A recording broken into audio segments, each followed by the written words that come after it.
एक छोटे से गांव धूपगढ़ में मिट्टी से सने पांवों और सपनों से भरी आंखों वाले कुछ छोटे छोटे बच्चे रहते थे। इन बच्चों का जीवन सुविधाओं से दूर, संघर्षों से भरा था। उनके घर कच्चे थे, स्कूल टूटी हुई छत वाला था और पढ़ाई का सपना अक्सर पेट की भूख से हार जाता था। लेकिन इन्हीं बच्चों में एक था, 8 साल का दुबला पतला लड़का जो रोज सुबह नंगे पांव खेतों के रास्ते स्कूल जाता था। किताबों की जगह पुराने फटे कागजों पर लिखता था और पेंसिल आधी टूट चुकी होती, फिर भी उसकी आंखों में उम्मीद की रोशनी थी। चिंटू का सपना था टीचर बनना। जब भी वह अपने मास्टर जी को बच्चों को पढ़ाते देखता, उसकी आंखों में चमक आ जाती। एक दिन मास्टर जी ने पूछा, चिंटू तुम बड़े होकर क्या बनना चाहते हो? चिंटू ने बड़ी मासूमियत से कहा, मास्टर साहब मैं भी आप जैसा बनना चाहता हूं ताकि गांव के सारे बच्चों को पढ़ा सकूं, ताकि किसी को भी गरीबी की वजह से पढ़ाई न छोड़नी पड़े। मास्टर जी की आंखें नम हो गई। उन्होंने उसी दिन तय कर लिया कि वे चिंटू की पढ़ाई का पूरा जिम्मा उठाएंगे। पर किस्मत की राह आसान कहां होती है। चिंटू का पिता बीमार पड़ गया, घर में खाने के भी लाले पड़ गए। अब उसके लिए स्कूल जाना सपना बन गया। वह खेतों में काम करने लगा, कभी बैल के पीछे हल चलाता तो कभी मवेशियों को चारा देता। लेकिन रात को थके बदन से भी वह लालटेन की हल्की रोशनी में पढ़ाई करता। उसके दोस्त मुन्ना, गुड़िया और राजू भी उसी की तरह गरीब थे, लेकिन चिंटू की मेहनत उन्हें भी प्रेरणा देती। अब वे चारों एक साथ खेत में काम करते और शाम को स्कूल जाते। वे कहते, अगर चिंटू पढ़ सकता है तो हम क्यों नहीं?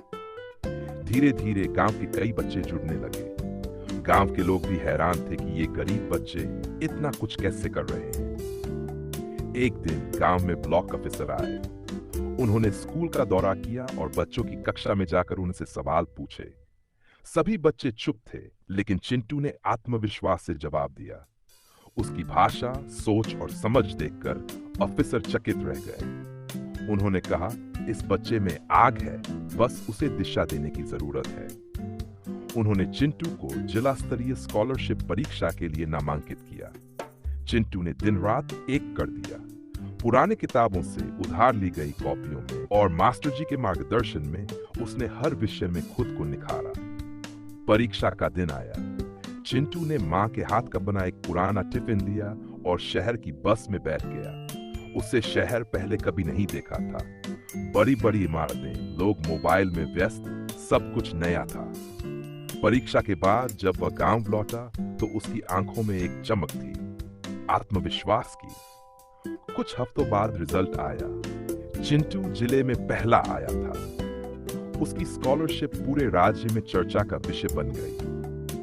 अब उसे शहर के अच्छे स्कूल में पढ़ने का मौका मिला, लेकिन उसने शर्त रखी, मैं वहीं पढ़ूंगा, लेकिन गांव के बच्चों को छुट्टियों में पढ़ाऊंगा। और उसने ऐसा ही किया।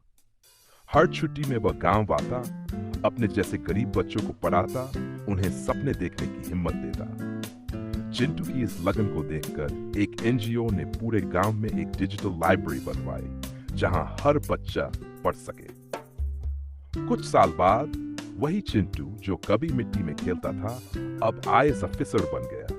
उसका पहला पोस्टिंग उसी जिले में हुआ और पहली फाइल जिस पर उसने हस्ताक्षर किए, धूपगढ़ स्कूल को मॉडल स्कूल बनाने की योजना।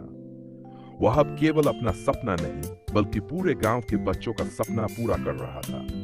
वह गांव जहां कभी भूख, अभाव और अंधेरे का राज था, अब उम्मीद, उजाले और शिक्षा की मिसाल बन गया। सीख, जब मन में लगन हो, हालात चाहे कितने भी कठिन क्यों न हो, इंसान अपनी किस्मत बदल सकता है। गरीबी कोई अभिशाप नहीं, अगर हिम्मत, मेहनत और सच्चा इरादा हो। हर चिंटू के अंदर एक चिंगारी होती है, बस उसे जलने के लिए भरोसे की हवा चाहिए।